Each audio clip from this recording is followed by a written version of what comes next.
Fala pessoal, bom dia, boa tarde, boa noite. Matheus aqui do canal Jornada ao Êxito.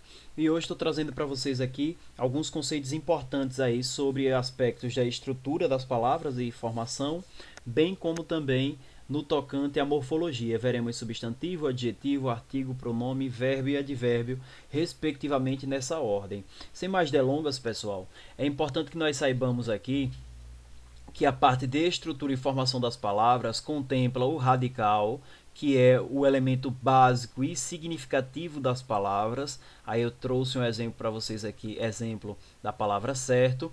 E temos os afixos, que são quando vem antes do radical, denominados prefixos, exemplo aqui o in, do incerteza, e quando vem depois do radical são os sufixos.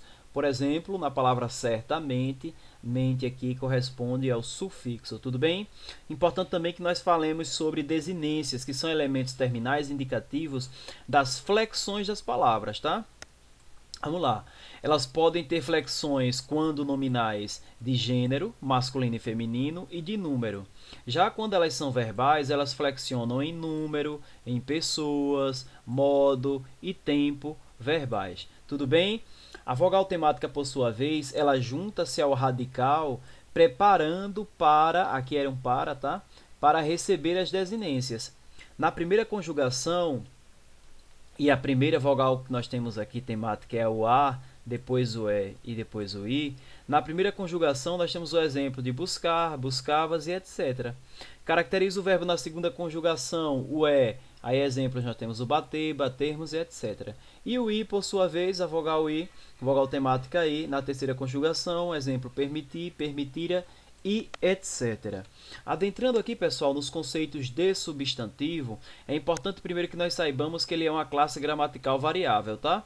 E ele varia em gênero, número e grau. Mateus, o que é isso? Eu tenho exemplos aqui para ficar melhor elucidado. A palavra gato é um substantivo masculino. Se eu altero e coloco o ar no final, a palavra torna-se um substantivo feminino, né? O que aconteceu aqui? A mudança de gênero, tá? Eu posso ter o diminutivo, que seria uma mudança de grau, nesse caso, né? Como diminutivo. Posso ter um aumentativo também, que também configura a mudança de grau, e posso ter a mudança de número, quando eu saio do singular e elevo ao plural. Tudo bem? Basicamente, esse aspecto de variação é isso, tá? Quanto ao número, gênero e grau.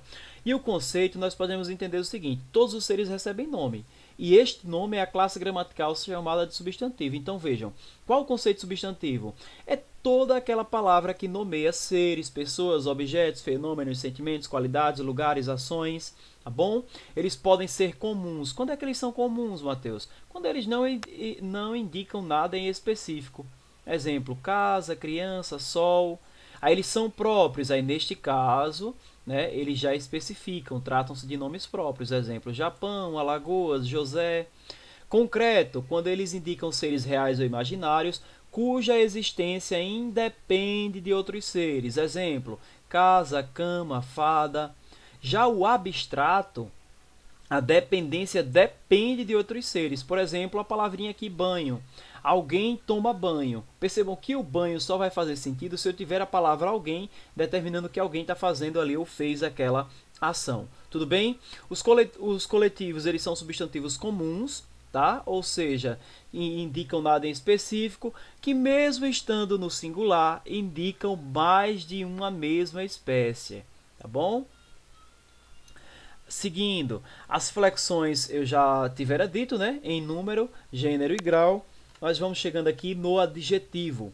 Ele também é utilizado, pessoal, ele é, na verdade, utilizado para denominar qualidades que podem ser positivas ou negativas. Agora, o principal ponto, ó, ele faz isso com o substantivo. Tudo bem? Guardem isso, tá? O adjetivo não aparece sozinho na oração. Ele não aparece. Se estiver sozinho, não é um adjetivo. Tá certo? Quando isso acontecer, ele assumirá a função de substantivo. Exemplo, o professor Carioca deu aula. Aqui ele está exercendo a função normal dele de adjetivo do professor. Concordam? Já aqui, nós temos o carioca deu aula. Quem deu aula? O carioca. Então, o carioca não é uma qualidade, uma característica? É. Mas, ao mesmo tempo, ele foi substantivado pelo artigo o aqui, onde ele assumiu a função de substantivo. Tudo bem? E quanto à formação, eles podem ser primitivos, quando não derivam de nenhuma outra palavra. Exemplo, bonita. Eles podem ser, né, derivados de outras palavras, e aí nesse caso ele vai ser derivado mesmo. Exemplo, rancorosa, derivado do substantivo rancor. Temos também eles simples, quando possui apenas um radical. Exemplo, agitadas. E pode ser composto quando apresenta dois radicais. Então vejam, todos os conteúdos estão interligados. A gente viu os conceitos de estruturação das palavras, com base nisso a gente foi evoluindo aos substantivos, chegamos nos adjetivos e agora caminhamos aqui para o artigo. O que é o artigo, Mateus? Ele acompanha. Deixa eu até grifar bem aqui, dar bem destaque a esse aspecto, que o papel do artigo é acompanhar o substantivo, definindo. Logo, quais são os os artigos definidos? O, os, não, o, a, os e as. Tá bom? Guardem, são esses quatro. Tá bom? Exemplo aqui, ó. A encomenda chegou. Quando a gente usa esse azinho aqui, antes da encomenda, a gente entende que não foi qualquer encomenda que chegou. Foi aquela encomenda que você esperava, entende? Então, ele é utilizado para especificar o substantivo. Já quando a gente não tem essa necessidade, aí nós utilizamos os artigos indefinidos, que são uma, uns e umas, tá bom? Guardem aí, veja, uma vizinha na festa, uma qual? A gente não se faz essa pergunta? Nos fazemos, Mateus. Então, veja, essa é a característica do artigo indefinido, tá certo? Ele é utilizado apenas para apresentar o substantivo como algo não específico, meramente ali indefinido mesmo, meramente sem especificidade. Aí eu trouxe um exemplo aqui de uma oração, de uma frase, perdão, e eu queria comentar com vocês. Vejam, uma ligação mudou meu dia, era o médico da minha mãe. Gente, esse primeiro artigo aqui, ele é indefinido, concordam? Vejam que ele está dentro dos artigos indefinidos. Quando eu digo uma ligação, para vocês soa o seguinte: foi uma ligação qualquer. Foi uma ligação tanto faz. Agora, quando eu digo era o médico, quer dizer, não era qualquer médico. Não era qualquer médico, era o médico. E qual médico? O médico da minha mãe. Então, só para vocês entenderem bem aí a diferença entre artigo definido e artigo indefinido. Agora, caminhando, nós chegamos aqui em pronomes, que eles substituem ou acompanham o substantivo. Guardem isso, tá? Eles podem indicar qualquer das três pessoas do discurso, perdão. Qual é a primeira pessoa do discurso, Mateus? É quem fala, é o eu. E a segunda é com quem se fala, é o tu. E a terceira pessoa é de quem se fala, ele ou ela. Tudo bem? Eles podem funcionar como os sujeitos da oração, e quando isso acontecer, eles serão denominados pessoais, pronomes pessoais. Exemplo, eu estava cansado ontem. Quem estava cansado? Eu. Tá certo? E eles são oblíquos quando eles funcionam como complementos, tá certo? E desta forma, eles aqui, eu quero até dar destaque a essa observação, eles jamais poderão iniciar uma oração, iniciar a frase, jamais. Aqui eu não poderia dizer, eu escrevi uma carta, jamais. Pelo menos não na norma culta. O pronome aqui é aqui, pessoal. Ó. O oblíquo, pelo menos, está aqui. Ó. É o lhe. O eu é pessoal, o lhe, oblíquo, e oblíquo jamais inicia a oração. Guardem isso. Vejam as pessoas do discurso no singular e no plural, e as suas formas, no caso de pronomes retos e no caso dos pronomes oblíquos. Guardem aí, printem esse slide, guardem que isso vale ouro, tá? Isso vai ajudar muito vocês aí. Eles são de tratamento quando dirigem-se a autoridades ou pessoas com quem a gente menos tem contato. Eu trouxe alguns exemplos aqui. Você, tratando-se de relacionado a tratamento íntimo ou familiar.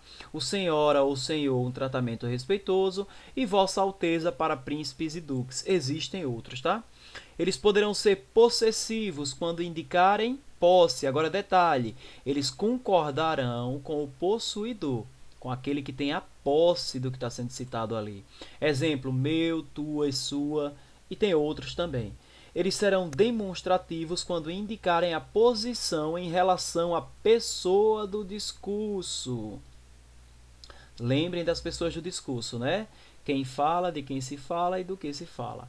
Este, essa, aquela. Eles são variáveis. Aí eu trouxe um rol aqui dos variáveis para vocês.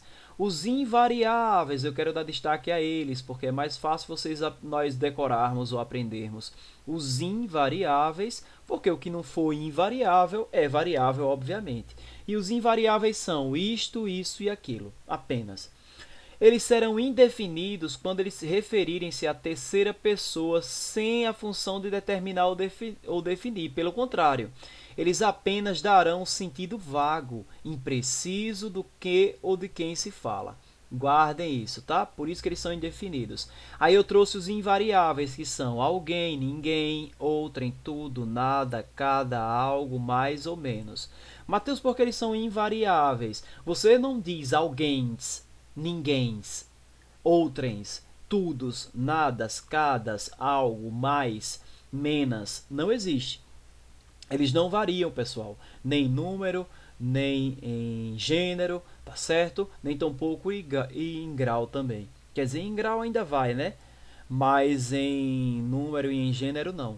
Há quem use muito o menos, né? E é recorrente, mas está errado. Pelo menos na norma culta padrão está errado porque é um pronome invariável. Tudo bem? Eles serão interrogativos quando forem utilizados para perguntas, né? Exemplo, quantas, quem, que. Serão relativos quando eles relacionarem-se com termos já citados na oração, que para buscar evitar repetições. A gente faz muito isso em dissertação, né? Em nossas redações. Exemplo, eu trouxe o que, mas existem outros. Serão substantivos quando atuarem como substantivos, por exemplo, poucos conhecem o segredo de viver em paz. Poucos não é um pronome? É, mas aqui ele assumiu a função ou está atuando como substantivo. Aí eles serão adjetivos como quando eles atuarem como adjetivo. Este quadro é meu. Percebam que meu não é um pronome possessivo, não é? Não está indicando a posse? Tá, mas ao mesmo tempo ele está caracterizando o substantivo, dando característica de ser meu, de ser eu o possuidor ali. Tudo bem?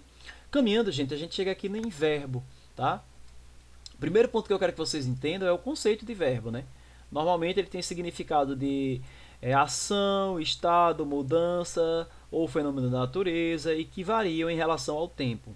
Eles são classificados no sentido da conjugação no infinitivo, quando terminam na primeira conjugação em AR, a segunda conjugação em ER e a terceira conjugação em IR. Percebe que são as mesmas terminações das vogais temáticas? Percebam que tudo está interligado aqui na língua portuguesa, basta atenção. Locução, eu quero que vocês guardem esse conceito. Quando vocês ouvirem falar em locução, é o conjunto de mais que um. Então, quer dizer, a locução verbal é formada por por um ou mais verbos auxiliares, tá certo? E um principal. Ou seja, ou você tem o verbo principal e mais um, ou tem o principal e mais alguns, tá certo? Tanto nas formas no infinitivo, no gerúndio participo. Exemplo, estou estudando, vou querer, pode ter ocorrido e etc. Quanto ao modo, o indicativo indica incerteza, guardem isso. A gente vê assim, certeza, né? O indicativo indica certeza, perdão. Então guardem isso, quando vocês verem modo indicativo do verbo tal, está indicando certeza.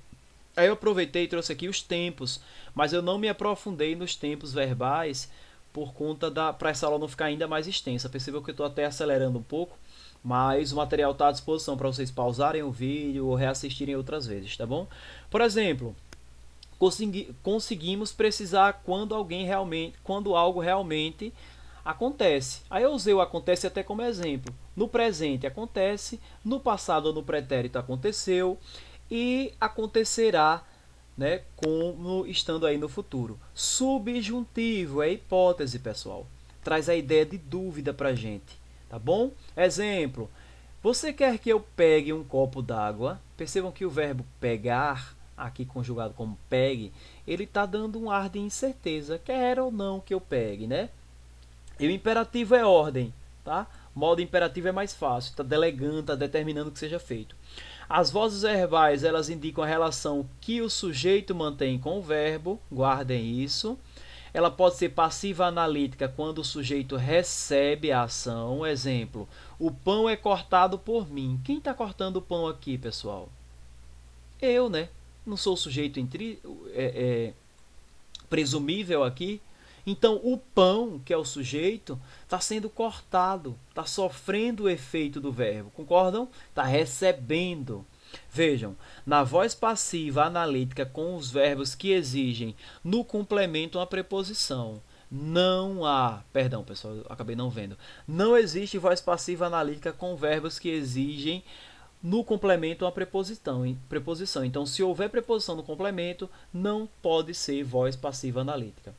Já na voz ativa, o sujeito ele realiza a ação. Perceba, eu corto. Quem corta? Eu. E quem está cortando? Eu. E quem é o sujeito? Eu. Tudo bem? Na reflexiva, o sujeito tanto faz como recebe simultaneamente a ação do verbo. Perceba, eu me penteio. Quem se penteia? Quem está me penteando? Eu. E quem está recebendo o efeito do verbo pentear? Eu também.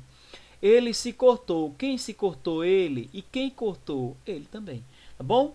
Percebam o seguinte, quando o se, o se é um pronome apassivador ou partícula passivadora, é possível transformar em voz passiva analítica, tá certo? Ou seja, ele pode receber a ação ali do verbo, tudo bem? Aí os verbos podem ser impessoais quando não possibilitam exercer a ação, tá certo? Aí eles só existem na terceira pessoa do singular. Quem é a terceira pessoa do singular? Ele ou ela, tá certo? Em todos os tempos e modos verbais. Aparecem orações cujo sujeito é inexistente. São 4 os verbos impessoais. Guardem aí, porque aparecem muito em concurso. Sobretudo esses dois aqui. Ó. O fazer, no sentido de tempo decorrido, e o haver, no sentido de existir. Percebam, na sala há alunos. O há aqui é igual existem. As questões comumente elas cobram assim. É correto afirmar que eu posso substituir o há por existem sem prejudicar o aspecto gramatical? Aí está correto, tá certo? Porque no sentido de existir, o há representa mesmo, ele não varia. Aqui não existe havem, não existe isso, tá certo? Há alunos, no sentido de existir, ele é invariável, é impessoal. Fazer, indicando o tempo decorrido, aplica-se a mesma regra do verbo anterior, tá bom? Faz 5 anos que me formei, não é fazem 5 anos. Faz, porque perceba que existe um tempo decorrido, tudo bem? Aí os verbos que indicam fenômenos da natureza também. O dia amanheceu tarde, tá bom? E por fim o verbo ser no sentido de tempo e quantidade. Pode vir no plural, ainda assim será impessoal. Mesmo que ele venha no plural, ele é um verbo impessoal. Por exemplo, é meia-noite, é 1º de maio, é meio-dia e meia, e por aí adiante. Já na transitividade verbal, eu quero que vocês entendam que intransitivo é aquele verbo que tem um sentido completo. Ou seja, ele não exige complemento. Ele já carrega por si só uma completude ali no seu sentido. Por exemplo, meu vizinho morreu. Eu não preciso de nenhuma informação aqui a mais para entender o sentido da oração. Já no sentido da transitividade verbal, ou verbo transitivo, é aquele que não é completo. E é necessário um complemento para que faça sentido, tá certo? Veja, ele vai ser transitivo direto quando exige um complemento que não é seguido por preposição. E aí ele vai ter um objeto direto. Por exemplo, comprei uma bolsa. Quando ele exigir um complemento que for seguido por preposição, aí ele vai ser transitivo indireto, vai ter objeto indireto. Exemplo, gosto de cantar. Olha a preposição aqui, de. Para o pessoal do Palmeiras dos Índios, não tem no rol, né, do edital preposição, mas eu recomendo passar o olho, tá? Eu não trouxe nesse vídeo, mas eu recomendo que nós façamos aí uma passada de olho rápida, a fim de chegar bem aí, sabendo, né, quais são as preposições ou minimamente imprimir uma tabela aí com as mais cobradas em concursos, tudo bem? Caso vocês interajam bem aí, eu posso até estar trazendo para vocês aqui uma aula sobre preposições. Gente, ele vai ser também direto e indireto quando os dois complementos, quando ele usar ou exigir dois complementos para fazer sentido. Por exemplo, entreguei uma carta ao porteiro. Percebem? Então vejam, esse aspecto de transitividade verbal é recorrente em concurso público, tá? É primordial que nós tenhamos conhecimentos, se for o caso, eu posso até trazer uma aula sobre isso. Eu estou passando o verbo bem por cima, né? Mas eu posso trazer a aula topificando tempo, modo, certo? Por exemplo, verbos de ligação, eles não exprimem uma ação e sim uma característica do sujeito. Por exemplo, aqui, Maria é bonita. Eu não tenho ação nenhuma aqui, mas eu tenho uma característica do sujeito. Quem é o sujeito? Quem é bonita? Maria. Como é que eu faço, Matheus, para identificar o sujeito? Pergunta ao verbo. Aqui não é o verbo ser? Maria não é bonita, não é o verbo ser? Maria é bonita. Quem é bonita? Maria. Tá bom? Aí são verbos de ligação, pessoal. O ser, o estar, continuar, andar, aparecer, permanecer, ficar, tornar-se e virar. Guardem aí, ó. Esses verbos de ligação farão total diferença na hora da prova de vocês aí. Bom? Se for o caso, queria até um macetezinho, um mnemônicozinho para decorar. Bom? Advérbio, por fim, indica modo ou ação expressa pelo verbo. Guardem isso, tá? O que é que o advérbio faz? Ele indica ou modifica a ação expressa pelo verbo. Ele pode indicar tempo, lugar, modo, intensidade, afirmação, negação ou dúvida. Eu não vou ler todos, mas aí vocês printem essa parte e guardem essa tabelazinha aqui que vai fazer muita diferença. Lembra de locução? Olha ela aqui, adverbial. Quando um conjunto de duas ou mais palavras formam um advérbio. Por exemplo, com pressa, tá bom? São dois advérbios aqui, há uma locução. Eles também podem ser adjetivos adverbializados, quando são empregados no lugar do advérbio. Quando os adjetivos assumem o papel de advérbio, aí a gente tem essa característica aí de adjetivos adverbializados. Por exemplo, escrever claro não é igual a escrever claramente? É escrever certo não é igual a escrever corretamente? Certo? Aqui nós temos exemplos em que o adjetivo ele foi empregue no lugar do advérbio. Bom, pessoal, por fim, era isso. Deixo só essa frase reflexiva para vocês aqui. Ó. Uma pessoa que nunca cometeu um erro, nunca tentou nada de novo. Não tenho medo de errar, não tenho medo de arriscar, não tenho medo de tentar. Medo ou arrependimento a gente deve ter de não ter tido coragem suficiente para nos permitirmos, tá bom? Espero que vocês tenham gostado da aula. Se gostaram, curtam, comentem, compartilhem, ajudem o canal a continuar crescendo aí. Meu muito obrigado a vocês, que Deus os abençoe e até o próximo vídeo.